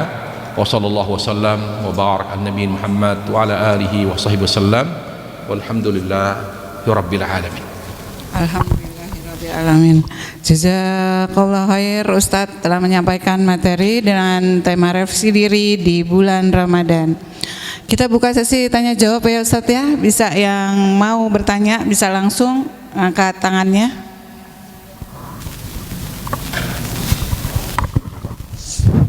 Bismillah. Ustadz, afwan, kemarin saya pernah satu hari itu sangat-sangat lelah sekali Ustadz, jadi hanya sholat isya dan ba'diyah, karena hanya ba'diyah isya ya, isya dan ba'diyah isya. Isya bang. Ya, benar-benar sangat lelah sekali Ustadz, sehingga saya tidak melaksanakan tarawih di rumah ataupun di masjid. Nah, pada satu hari itu, tapi saya terbangun, kemudian saya terbangun jam 1:30 pagi itu, saya melaksanakan 8 rakaat dan 3 witirnya. Itu apakah termasuk qiyamul lail atau tarawih ya Ustadz? Kesatu itu. Kedua, saat pernah juga satu malam saya tertidur setelah melaksanakan tarawih semuanya sampai tanpa membuka mukena, tertidur sama sekali tanpa membaca doa-doa tidur Ustadz, terlupa. Itu gimana ya Ustadz? Syukron Ustadz. Insyaallah. Jadi tentang salat tarawih, yang sahih dari pendapat ulama, salat tarawih itu adalah salat malam. Jadi kalau kita dikarenakan udzur, apakah karena capek, apakah karena dalam perjalanan, atau karena udzur yang lain sehingga membuat kita tidak bisa mengerjakan salat tarawih di Ramadan ini, lalu kita kerjakan di akhir malam, maka itu sama juga dengan salat malam. Hanya memang ciri khas dari tarawih itu ada diselingi dengan ada jeda waktu untuk istirahat, makanya namanya tarawih. Tapi hakikatnya sama, salat malam dengan salat tarawih itu sama-sama salat malam. Jadi apa yang ibu lakukan itu sudah tepat, karena itu juga sudah mengisi malam Ramadan, apakah dengan tarawih atau juga dengan salat malam yang dikerjakan jam 1, jam 2, pokoknya sebelum sahur salat dulu 8 rakaat dengan cara yang sama, yaitu sholat malam. Nah, kemudian bagaimana kalau seandainya kita tertidur karena capek habis sholat tarawih, terus lupa baca doa? Baca doa itu tidak wajib. Baca doa tidak wajib. Ya, nggak apa-apa, udzur, nggak ada masalah, karena itu tidak wajib, tidak ada masalah. Ya, tetapi supaya tidur kita berpahala, maka awali setiap kegiatan kita dengan bismillah atau dengan doa-doa khusus yang Nabi ajarkan, ya. Jadi kalau dibilang gimana ya Setia kalau saya tidur tanpa doa, nggak ada masalah, nggak ada masalah, karena doa itu sendiri bukan sesuatu yang wajib. Dianjurkan setiap kita ingin melakukan sesuatu yang ada doanya dari Nabi, maka dibaca. Tapi kalau kita lupa karena kecapean, kelupaan atau apa, insya Allah itu udzur. Justru kalau misalnya begini, kaidah ya, Qaibar bunyi mana ma'a salatin aw nasiha falyusalli idza dzakaraha. Kita biasa kalau mau tidur doa, dan kita selalu dapat pahala karena kita selalu kalau mau tidur doa. Lalu kita ketiduran, kecapean habis salat tarawih atau karena apa tertidur, maka pahala baca doa sebelum tidur tetap kita dapat gitu. Karena kita tidak membaca doa mau tidur karena kecapean, karena ketiduran tadi, maka pahala mendapatkan pahala karena membaca doa sebelum tidur tetap kita dapat, karena kita tidak sengaja selama sebelumnya kita sudah terbiasa sebelum tidur itu selalu membaca doa. Jadi kaidahnya adalah siapa yang rutin mengerjakan sesuatu, ini kaidah dari Rasul, siapa yang rutin mengerjakan sesuatu yang baik lalu tidak bisa mengerjakannya karena udzur, maka pahalanya akan terus berjalan, mengalir. Misalnya gini, ibu biasa sholat tahajud, lalu suatu saat ibu sakit 2 hari 3 hari karena nggak bisa tahajud, pahala tahajud apakah tetap berjalan? Jalan.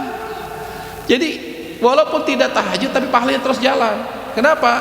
Karena dia tidak bisa tahajud karena sakit. Itulah hebatnya orang yang punya kebiasaan baik. Kalau punya kebiasaan baik lalu tidak bisa mengerjakannya karena udzur, pahalanya jalan terus. Kita biasa memberikan takjil, membagikan takjil misalnya di jalan. Qadarullah karena ada urusan keluarga sehingga saya tidak bisa menyalurkan takjil, membagikan takjil. Pahala membagikan takjil jalan terus. Karena punya kebiasaan baik selama berapa hari Ramadan kita terus membagikan takjil. Lalu karena ada masalah penting di keluarga harus kita selesaikan sehingga saya tidak bisa, maka pahala membagikan takjil tetap berjalan terus. Karena kita punya kebiasaan baik tetapi ditinggalkan karena udzur. Nah, Assalamualaikum Ustadz, izin bertanya Ustadz, untuk memeriksa amalan-amalan yang mubah untuk mendapatkan pahala atau diridhoi sama Allah itu kita harus niat ya Ustadz. Maksudnya selain membaca doa-doa seperti doa tidur, doa sebelum makan, masuk kamar mandi, itu kita berniat juga atau bagaimana ya Ustadz? Maksudnya supaya Allah memberikan pahala kepada kita gitu. Maksudnya harus ada niat, seperti kita mau sholat kan kita tergantung nih, kita berniat gitu. Maksudnya kalau kita mau makan nih, kita tidak hanya makan untuk kesehatan kita, tetapi untuk ridho dari Allah juga, mendapat pahala dari perkara yang mubah itu. Harus berniat atau bagaimana ya Ustadz supaya mendapatkan pahalanya itu gitu. Itu aja Ustadz. Ya, tadi saya sudah sampaikan, umurun mubahatun tanqalibu ta'at biniyatin salihah. Semua perkara mubah, tidur, makan, minum, olahraga, bercengkrama dengan keluarga, semua perkara mubah menjadi sebuah ketaatan atau bernilai pahala ketika dilakukan dengan niat. Tapi pertanyaannya, niat itu apa? Niat itu keinginan baik. Misalnya di sini, misalnya kata Imam Ahmad rahimahullah, ketika kamu makan, maka niat baikmu apa? Bismillah kita makan. Apa niat baiknya ketika makan? At-taqawi ala ta'atillah. Kalau saya makan lalu saya kuat, ya, saya punya energi, maka saya bisa sholat. Misalnya habis buka nih, daripada makan cuma minum air putih sama kurma, udahlah saya nggak makan. Walaupun nggak nasi tapi makan yang paling tidak ada energi supaya nanti isyaknya, ba'diyah tarawihnya jadi kuat. Maka dengan kita misalnya makan apa misalnya? Kalau ibu-ibu habis buka apa makannya?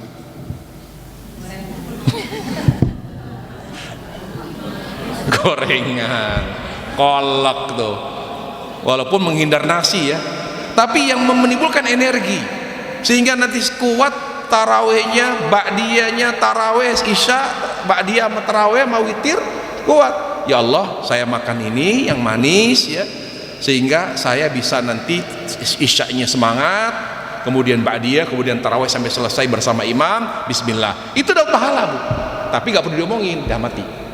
Kan niat itu amalan hati. Ya Allah, saya supaya semangat makan. Ibu kan bisa ngukur diri. Aduh, makan apa lagi ya? Kira-kira sampai tarawih nih. Oh, kalau Oh saya kalau nggak makan, oh ini nih apa namanya, semur jengkol ya nih bikin saya semangat. Silakan, apapun yang membuat kita semangat sampai selesai tarawih, makan. Dengan niat apa? Taqawi ala taatillah, sehingga saya kuat nih untuk bisa beribadah.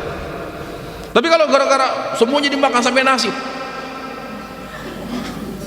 sampai gak bisa napas, mau isya, ya Allah lemes. Justru jangan makan banyak kalau gitu. Apa yang membuat kita kuat sampai bisa beribadah kepada Allah? Ya tidur juga gitu. Saya harus sahur, ya jangan tidur malam. Sehingga sahurnya, anak-anak tuh sering tidur malam, sehingga sahur tuh kayak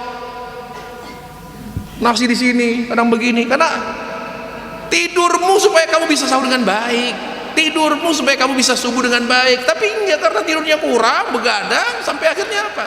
Sahurnya jadi ngaco, subuhnya juga karena tidurnya nggak benar. Makanya ya Allah, saya tidur supaya bisa sahur dengan baik, supaya sholat subuh bisa berjamaah, maka tidurnya berpahala. Simple aja lah. Allah itu maha penyayang, selalu mudahkan urusannya. Niat yang simple di situ bernilai pahala dalam perkara mubah. Nah, ada lagi? Kalau enggak saya tutup. Ya silakan. Ustaz, mau bertanya. Banyak amat yang nanya ya Allah. Ustaz, mana yang lebih baik buat masalahnya nggak ada minum. Ya gimana Bu? Iya, Ustadz, mana yang lebih baik untuk perempuan ketika bulan Ramadan ini sholat tarawih di rumah sendirian atau di masjid berjamaah bersama imam? Ya. Kalau ditanya mana yang lebih baik, kalau saya menjawab secara maka saya jawab yang lebih khusyuk, yang lebih khusyuk sholatnya, yang lebih nikmat sholatnya di mana, maka itu yang lebih baik. Kalau dia sholat di rumah sendiri, tetapi ternyata di masjid itu diadakan sholat taraweh, imamnya bacanya bagus, suasananya kondusif, maka mana yang lebih baik? Ya kita bilang kalau saat itu berarti di masjid.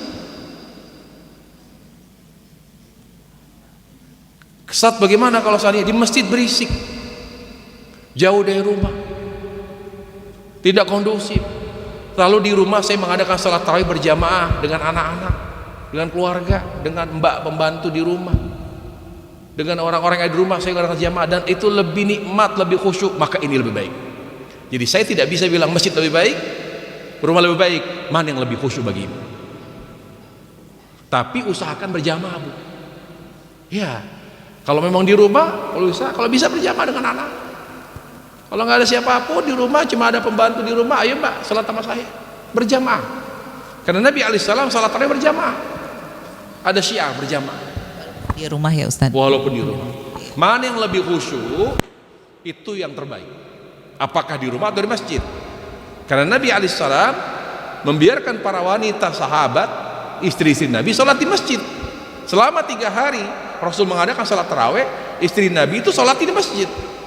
Karena di saat itu sholat tarawih lebih enak di masjid. Jadi tergantung situasi dan kondisi.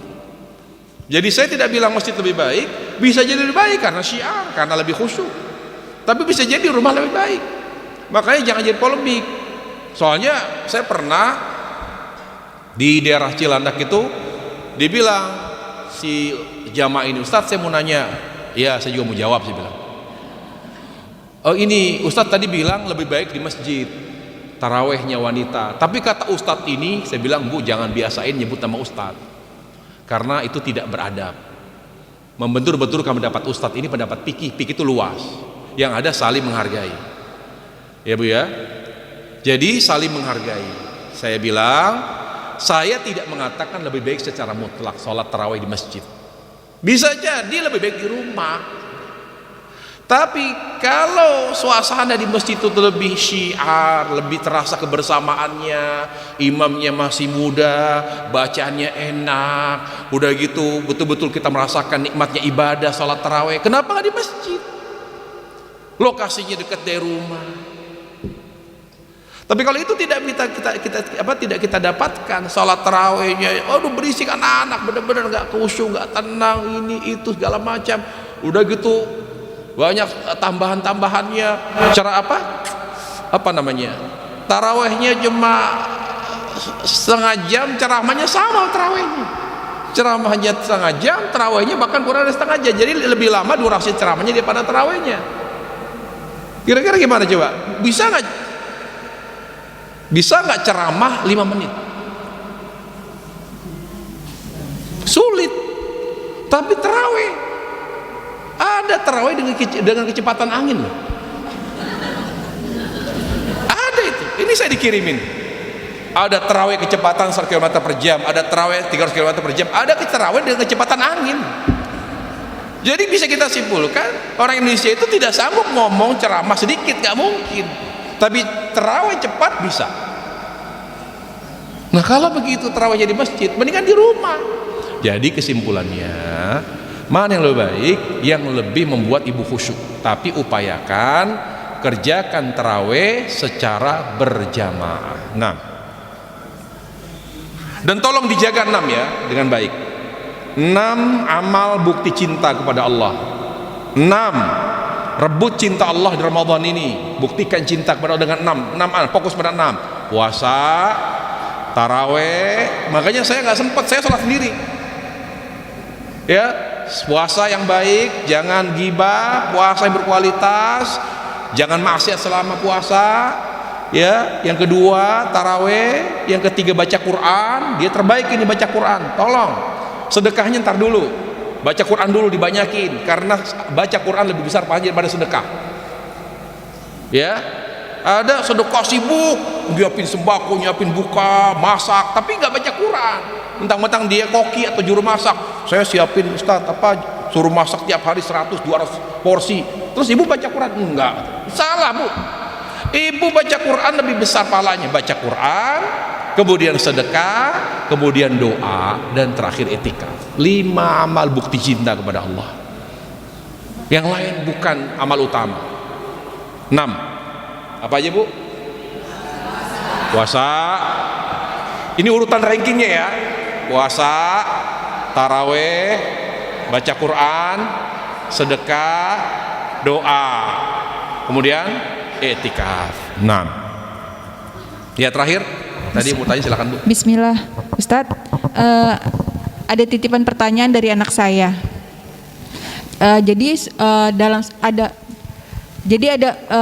Sudah masuk waktu sholat, azan. Anak saya masuk ke masjid, sholat. Sudah masuk? Sudah. Di masjid itu azan. Habis azan, anak saya langsung sholat. Tidak menunggu. Qomat. Iya, tidak menunggu iqomah atau. Kenapa? Nggak menunggu qomat kenapa?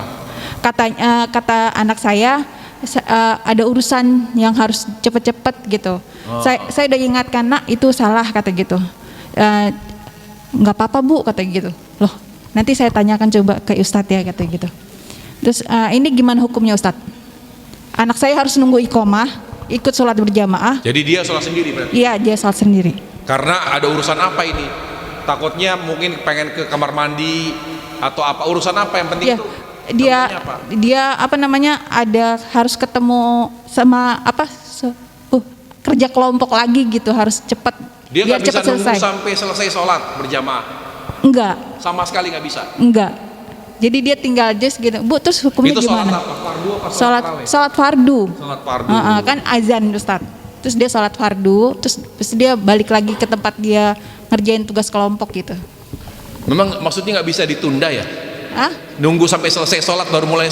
Itulah pertanyaan anak saya. Dia benar atau salah gitu. Saya udah jawab salah, terus dia pengen gitu loh Ustaz. Saya punya jawaban 2. Pertama, sebetulnya bisa ditunda mulai kerja belajar kelompok itu setelah sholat, bisa sebetulnya. Cuma cerita anak kita kadang-kadang nggak bisa umi, nggak bisa ibu, begini-begini. Nah itu biasanya anak-anak begitu. Sebenarnya bisa itu. Anggaplah nggak bisa. Maka yang pertama jawabannya, kalau dia sholat langsung setelah selesai azan tanpa menunggu iqomah dan sholat berjamaah karena ada uzur yang sangat mendesak, maka boleh. Tapi kalau tanpa uzur nggak boleh. Karena Rasulullah SAW pernah menemukan seorang sudah adzan kemudian dia tidak bergabung sholat berjamaah, malah dia meninggalkan masjid. Kalau ini kan anak ibu sholat, kalau dia tidak sholat berjamaah dia pergi, padahal sudah. Jadi gini, ada orang duduk di masjid terus adzan, setelah adzan pergi. Apa kata Nabi? Orang ini telah bermaksiat kepada Rasul, nggak boleh. Jadi kalau kita sudah di masjid adzan tidak boleh makan masjid, nggak boleh. Maka itu dikategorikan oleh Rasul sebagai maksiat, nggak boleh. Tapi kan anak ibu sholat, cuma tidak lebih baik karena tidak berjamaah, karena ada hal penting. Ya, anak ibu berapa umurnya? 18 tahun, nggak boleh, harus ikut berjamaah. Beda kalau dia masih SD, belum balik, kelas 2, kelas 3, kelas 4, kelas 5, belum balik, boleh, karena dalam proses belajar. Tapi kalau sudah 18 tahun wajib. Ibu bilang, ibu tidak boleh nak kamu pergi meninggalkan masjid sebelum kamu sholat berjamaah. Yang namanya dunia ikut ibadah, bukan ibadah tunduk dalam urusan dunia. Kalau sudah beremaja begitu, sudah ABG begitu, ibu harus tegur, kritik bu. Apapun alasannya, walaupun kerja bersama atau kerja kelompok, belajar bersama, tetap nggak bisa nak. Kamu sudah, kalau kamu masih kelas 3 SD, kelas 4 SD nggak ada masalah, karena kamu sudah dewasa. Jadi nggak bisa, tetap kamu harus tunggu sholat berjamaah selesai baru kamu bisa belajar bersama teman-teman kamu. Demikian para jamaah sekalian, kajian kita pada pagi hari ini. Ibu mau nyalurkan sedekah bu? Iya, apa pertanyaannya? Ada lagi ya. Satu lagi Assalamualaikum Ustadz. Salam. Ustadz, bagaimana Ustadz, ada gak doa buat anak yang gak mau sholat dan merasa Allah tuh kurang baik dengan dia, disebabkan mungkin awalnya dari broken home, terus dia juga merasa mungkin ibunya udah sholat apa-apa tapi masih nggak biasa-biasa aja masih, dan dia merasa ya Allah tuh kurang baik lah sama dia, jadi dia merasa dia nggak Allah nggak adil, merasa kecewa dan dia nggak mau sholat. Karena dia merasa Allah kurang baik bagi dia. Iya. Ada sebab. Iya. Ada satu kejadian. Ya mungkin karena dari luka masa lalu, broken home gitu, perpisahan orang tuanya, terus Pendidikan orang tuanya. perpisahan orang tuanya. Orang tua cerai. Terus mungkin juga dari segi perekonomian juga, dia juga ngelihat ibunya udah kurang ibadah tapi masih biasa-biasa aja, jadi dia merasa buat apa sholat gitu, buat apa ini ya itu. Jadi kita nasihatin juga, dia tetap merasa nggak mau gitu, nggak mau sholat, merasa Allah nggak adil gitu. Apakah ada doa untuk itu? Karena kita sendiri mau negurnya itu jadi takut, karena takutnya kalau kita tegur dia malah bicaranya menganggap Allah udah gini ngapain ya gitu. Jadi daripada dia melontarkan kata-kata yang nggak baik kepada Allah, tentang Allah, akhirnya kita cuma diam gitu ngadepinnya. Ya, Jadi apa mengatasi orang atau anak yang seperti itu dengan membuka ruang diskusi. Diskusi itu akan menguatkan argumen, dan dia kan punya argumen sampai menyimpulkan sebuah kesimpulan bahwa Allah tidak baik. Nah, tugas kita meluruskan persepsi. Luruskan persepsi dulu yang membuat atau yang mematahkan argumen dia bahwa Allah itu tidak baik. Bahwa Allah itu tidak baik karena sampai orang tuanya bercerai, sampai ekonominya sulit, sampai begini, kesimpulannya Allah tidak baik. Buat apa saya sholat? Buat apa? Nah, maka di situ saya kira yang lebih baik itu diskusi. Siapa kira-kira ibu, orang atau ustadz yang dekat atau yang bisa membuka ruang diskusi dengan anak dengan baik, dengan sabar, lalu dijelaskan, ya. Karena dengan persepsi begitu tuh, kalau hanya didoain kayaknya kurang deh. Tapi harus ada diskusi.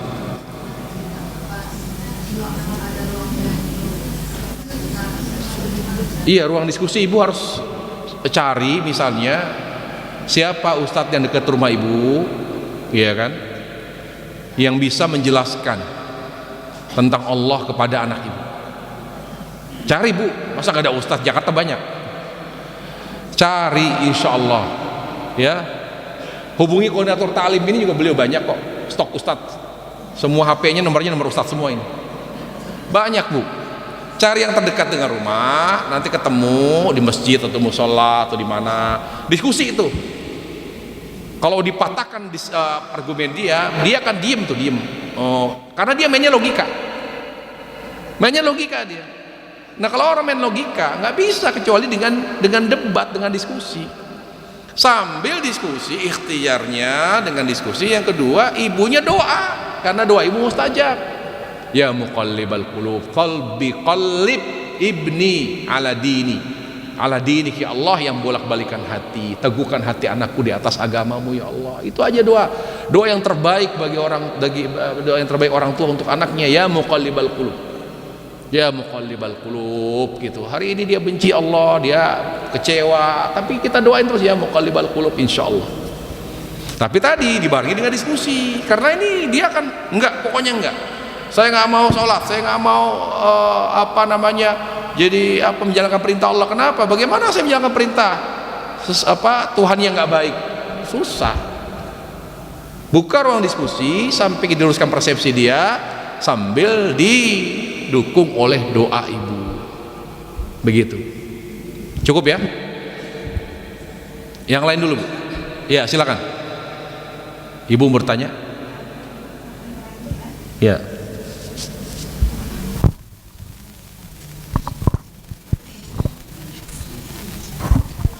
Assalamualaikum Ustaz. Salam. Singkat saja.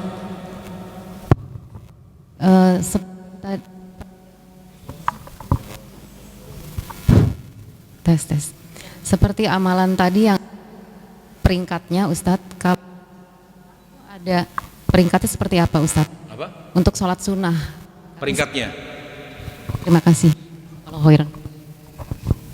Sunnah yang harus kita jaga dan kita periksa dari sholat kita, yaitu termasuk sholat sunnah. Sunnah yang paling tinggi namanya muakkadah. Muakkadah nih ya. Muakkadah itu ada dua. Ada muakkadah rawatib yang mengiringi sholat fardu. Maka yang terbaik pertama qobliyah subuh. Qobliyah subuh dulu. Ini yang mengiringi sholat muakkadah, sunnah muakkadah yang rawatib, mengiringi sholat fardu. Ba'diyah atau qobliyah namanya. Yang pertama, ranking pertama qobliyah subuh. 2 rakaat sunnah fajar namanya. Yang kedua qobliyah zuhur. Dia terbaik. Semua qobliyah dari salat fardu sebelum asar adalah yang terbaik. Semua ba'diyah salat fardu setelah asar adalah yang terbaik. Kaidahnya begitu. Semua qobliyah salat fardu yang sebelum asar dia terbaik. Subuh, zuhur. Baiknya qobliyah, bukan ba'diyah. Semua ba'diyah yang mana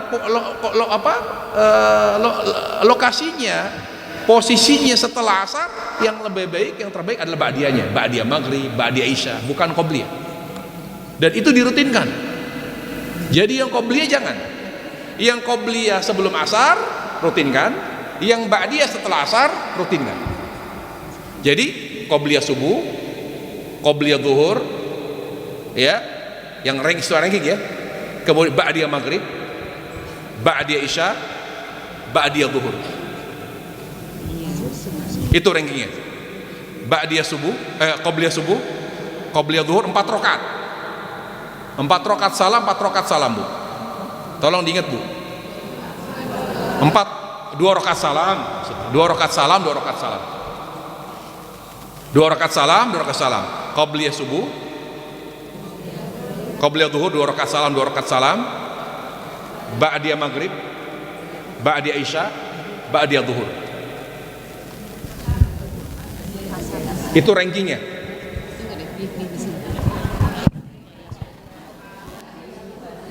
Maaf Ustaz. Jelas, paham?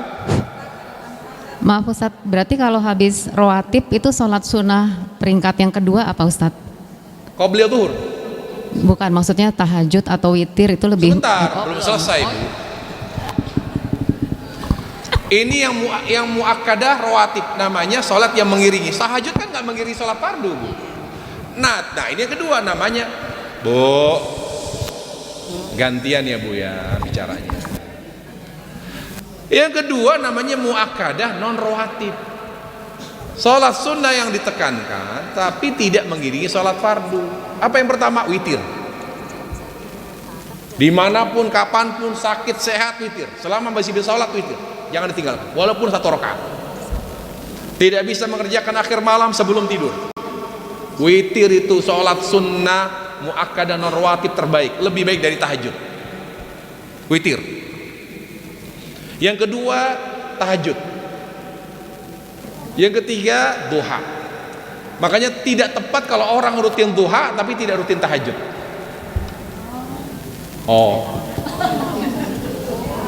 Siapa di sini ibu-ibu yang rutin tahajud tapi atau yang rutin duha tapi tidak rutin tahajud? Ada? Ada? Salah. Witir dulu dirutinkan witir, baru setelah witir tahajud. Ya Bu ya, tenang, silent please. Setelah tahajud rutin baru duha. Jadi jangan duhanya rutin, tahajudnya nggak rutin, itu tidak tepat. Karena tahajud lebih dicintai Allah daripada duha. Dia adalah sholat sunnah terbaik setelah sholat fardu. Kata Nabi alaihissalam, afdhulus sholati ba'dal fardhi sholatul lail. Sholat terbaik setelah sholat fardu adalah sholat malam. Jadi kalau kita lihat muakkadah yang mengiringi sholat fardu ada 5: qobliyah subuh, qobliyah zuhur, ba'diyah maghrib, ba'diyah isya, ba'diyah zuhur. Sesuai rankingnya. Kemudian sunnah muakkadah non rawatib yang tidak mengiringi, artinya waktunya berbeda dengan sholat fardu. Witir, tahajud, duha. Kerjakan semua. Jangan cuma tahu. Kerjakan semua, rutinkan, insya Allah Allah akan mudahkan hisab kita insya Allah. Cukup ya? Baik, saya kira cukup majelis kita, dengan kita akhiri majelis kita majelis. Semoga Allah Jalla wa Ala menjadikan majelis kita majelis yang berkah, dan semoga Allah Subhanahu wa taala menerima seluruh amal ibadah kita yang telah kita kerjakan selama Ramadan, dan Allah berikan taufik sehingga kita tetap semangat beribadah hingga akhir Ramadan. Wassallallahu wasallam wa baraka ala Muhammad wa ala alihi washabihi sallam. Subhanakallah bihamdika asyhadu an la ilaha illa anta astaghfiruka wa atubu ilaik. Assalamualaikum warahmatullahi wabarakatuh.